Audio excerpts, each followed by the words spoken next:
Attention viewers, Nerd needs you to subscribe to his channel to help him reach 2,000 subscribers by the end of the year.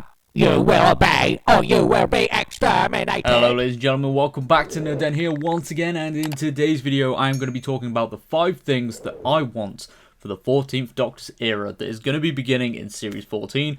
We don't know when that is actually going to be, but still, it's very fun to speculate and kind of, talk about what we all want for a new era of the show. I know Series 13 actually hasn't even aired yet. I have a few theories on when that could actually release, so stay tuned for that. But anyway, let's talk about the potential for, the 14th Doctor's era. It's going to be a new, fresh take on the show. We've got a new showrunner. There's a lot of exciting possibilities. So I've written down on my phone 5 things I want to talk about that I would like to see happen in the not just Series 14, but obviously upcoming seasons that include this new Doctor and showrunner. So yeah, with that being said, let's get into this video and talk about what I want to see.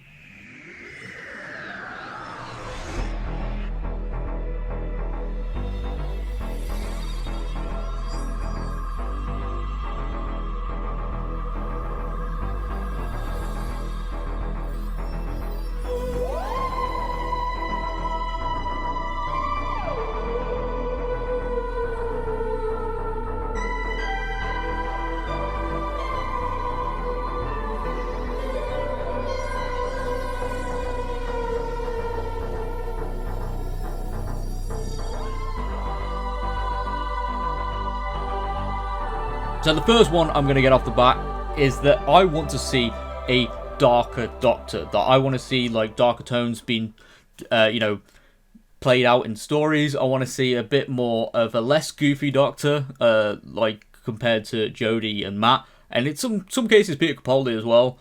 And I want to see the Doctor kind of go down this very alien route that could lead to some serious consequences. And what I'm thinking of is kind of something similar to the Time Lord Victorious, but explored in the TV.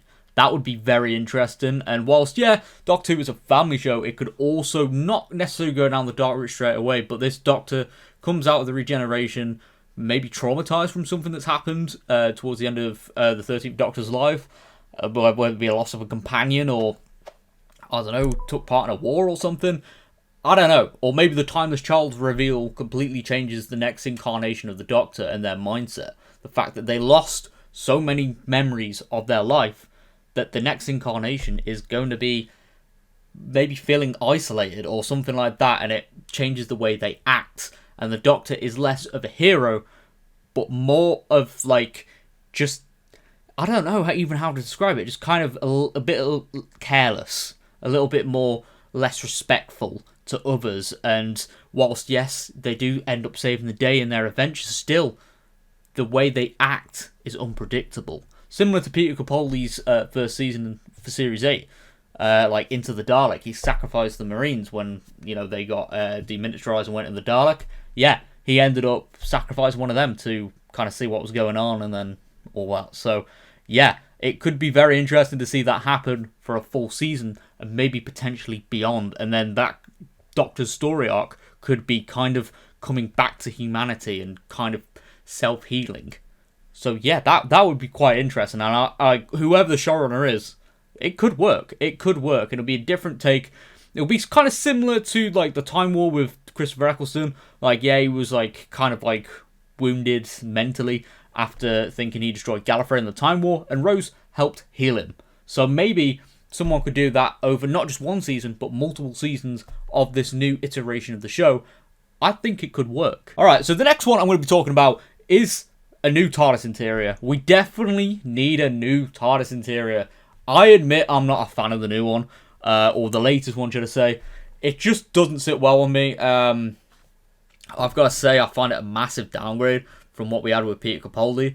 I don't know. I don't know if it's the lighting or the actual design of the spider's web in the console. I generally don't know what it is. It just kind of puts me off. And I even after like 2 full seasons, obviously it's going to be in the new season, it just hasn't worked for me. I did like seeing the Roof Doctor's TARDIS. I thought that was pretty cool. A little bit more classic, a little bit more simple, similar to what Capaldi had as well. And yeah, I guess that's what I like with my TARDISes. I like Matt Smith's one and Tennant's. Maybe have something similar to Paul McGann's in the TV movie. I don't know. But yeah, I'm just throwing ideas out here. I just want to see a new TARDIS interior. I think that's pretty much a given, considering that it's going to be a new era, new Doctor, new showrunner, da-da-da. So we're probably going to get a new TARDIS. So yeah, we'll just have to see what happens. And then this kind of leads me on to the next one. The next point is that, yeah, I want to see a new title sequence. Whilst I love the soundtrack, yeah, just like the visuals are just kind of... Like, yeah, I get them meant to harken back to the classic series, but I just wish we had something a bit more dynamic with the time vortex, similar to what we've had with other Doctors, not just in the modern iteration of the show, but in the classic series as well. Maybe have, like, the actor or actress's face there or something like that while the TARDIS is spinning through the vortex.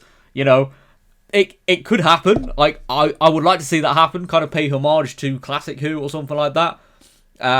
Whilst the theme for this version of the title sequence does do that, I would like to see that happen, but with more dynamic visuals. That would be pretty cool.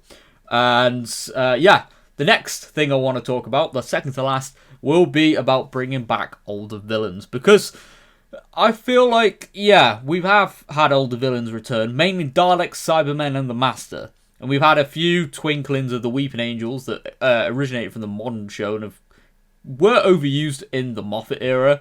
And we've been introduced to loads of one-off monsters that I think would be cool to come back, like the Vash and Narada. I know they've had roles in other media since, but it would be cool to see them come back on TV where the core audience is.